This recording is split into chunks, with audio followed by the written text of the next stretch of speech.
Bonjour et bienvenue, je suis Chantal du blog Mission Légèreté.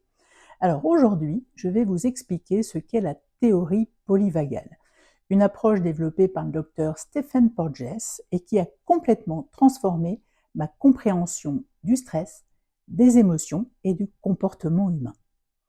Si vous vous sentez souvent tendu, fatigué, irritable, submergé émotionnellement sans vraiment savoir pourquoi, eh bien cette vidéo pourrait bien changer votre regard sur vous-même. La théorie polyvagale nous explique une chose essentielle, ce n'est pas notre cerveau qui décide en premier, c'est notre corps. Avant même que vous réfléchissiez à une situation, votre système nerveux a déjà évalué si vous êtes en sécurité, en danger ou menacé.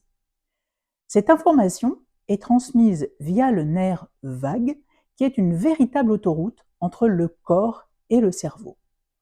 Et il faut savoir que 80% des informations circulent du corps vers le cerveau via le nerf vague. On peut donc dire que c'est votre physiologie qui influence votre psychologie et non l'inverse.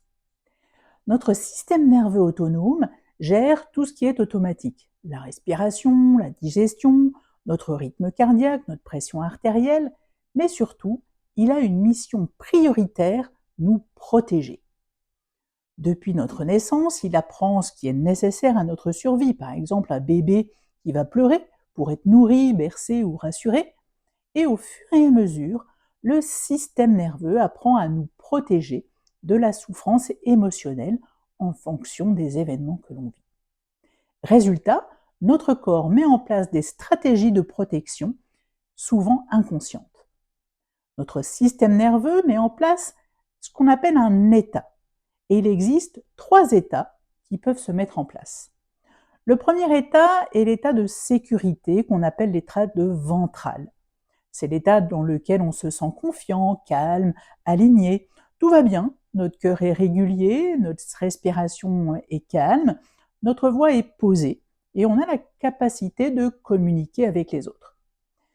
Le deuxième état est l'état de mobilisation appelé l'état de sympathique. Pour ma part, je le connais bien celui-là.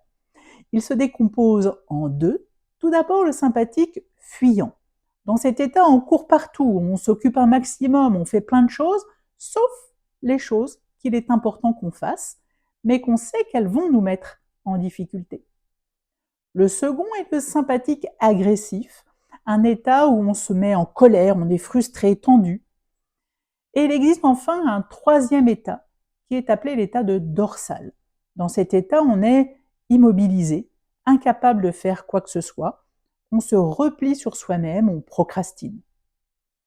Donc au vu de ces différents états, on peut donc dire que la timidité, la procrastination, le perfectionnisme, l'hypercontrôle, voire le surinvestissement professionnel ne sont en fait pas des défauts, mais des stratégies de protection de notre système nerveux quand il se sent en insécurité.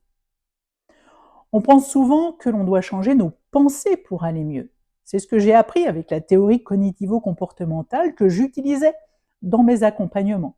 C'est une excellente méthode, mais qui a ses limites.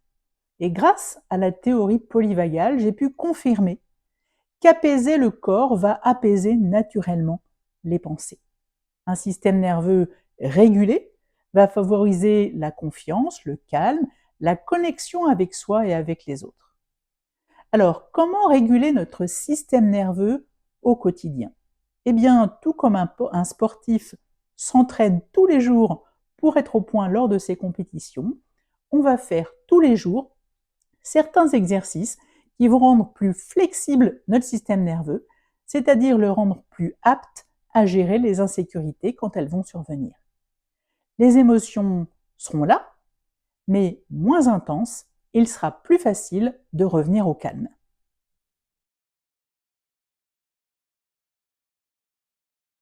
Alors, quels sont ces exercices?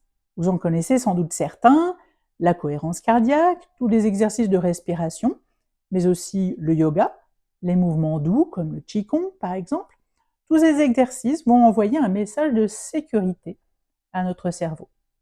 Donc, comprendre la théorie polyvagale, c'est passer du jugement à la compréhension, du contrôle à la régulation, de la survie à la sécurité.